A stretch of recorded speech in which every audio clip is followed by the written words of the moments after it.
पवन भैया के लिए क्या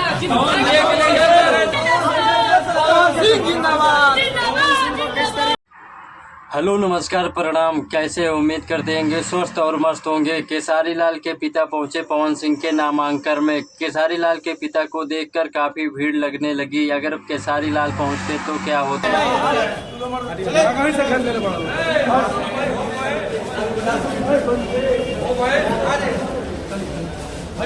पावर स्टार जिंदाबाद।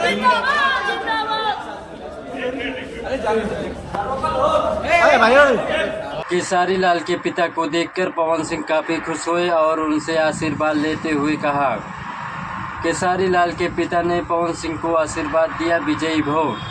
पवन सिंह कारागाट से चुनाव प्रचार में लड़ रहे हैं, जिससे वह आज उनका नामांकन है। केसारी लाल के पिता और भोजपुरी के सभी कलाकार एकजुट होकर पवन सिंह को विजयी होने का आशीर्वाद दिया। अगर वीडियो अच्छा लगा वीडियो को लाइक और चैनल को सब्सक्राइब जरूर करें और कमेंट में अपनी राय जरूर बताएं कि पवन सिंह कारागाट से चुनाव जीत जाएंगे।